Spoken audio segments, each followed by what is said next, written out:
Chaos never died. Primordial, uncarved block, soul worshipful monster, inert and spontaneous, more ultraviolet than any mythology, like the shadows before Babylon.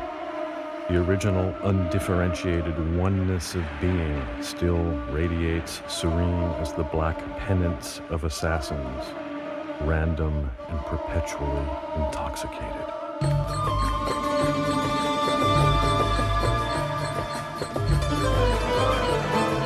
Chaos comes before all principles of order and entropy. It's neither a god nor a maggot. Its idiotic desires encompass and define every possible choreography, all meaningless ethers and phlogistons. Its masks are crystallizations of its own facelessness, like clouds.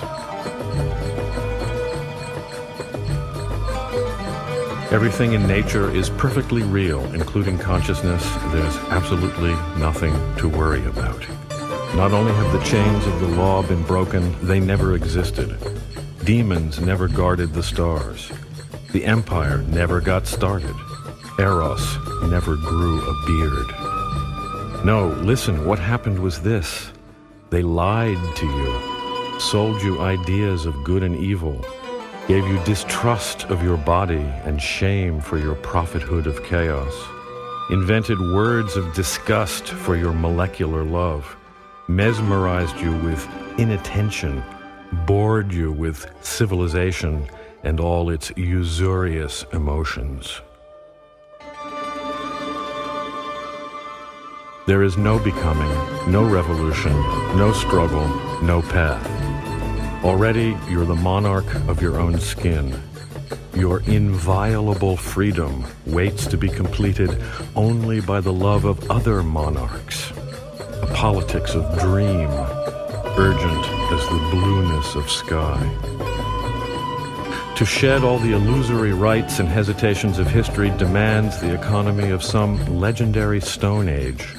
Shamans, not priests, bards, not lords, hunters, not police, gatherers of Paleolithic laziness, gentle as blood, going naked for a sign or painted as birds, poised on the wave of explicit presence, the clockless now ever.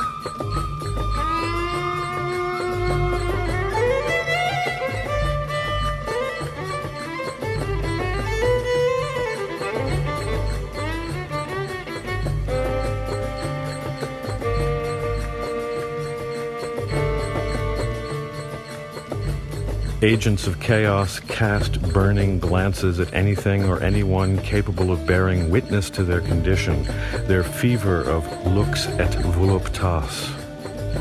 I am awake only in what I love and desire to the point of terror. Everything else is just shrouded furniture, quotidian anesthesia, shit for brains, sub-reptilian ennui of totalitarian regimes, banal censorship, and useless pain.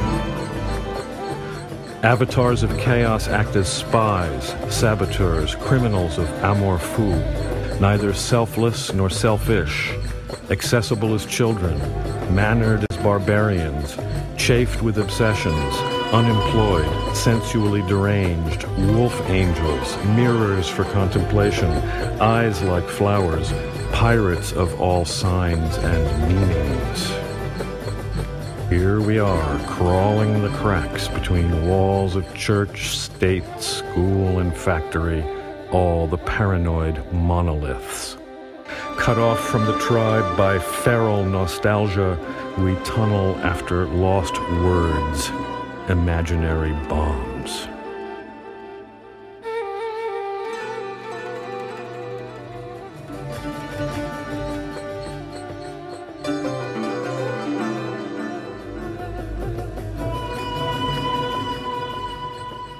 The last possible deed is that which defines perception itself, an invisible golden cord that connects us, illegal dancing in the courthouse corridors.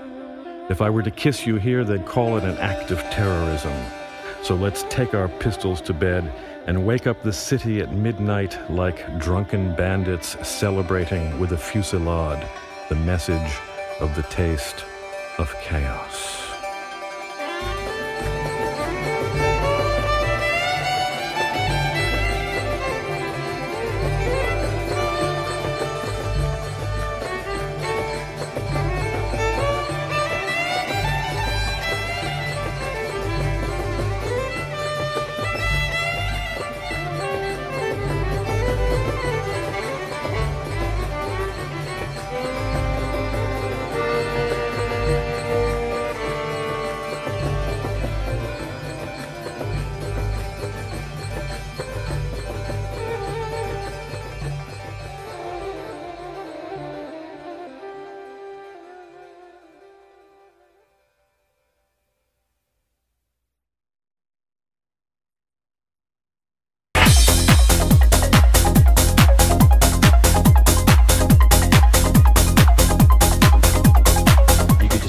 Start out by talking about the relationship between technology and shamanism.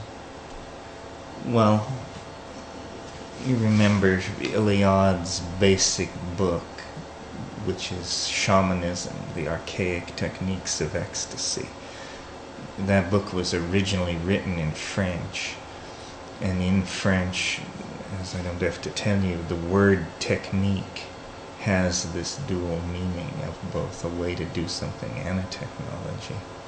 So, from Iliad's point of view, shamanism was always about using techniques to achieve these, what he called ruptures of plane. And these ruptures of plane were these breakthroughs into these healing spaces. And for him it was always drugs, yoga, or ordeal, or maybe yoga / ordeal. So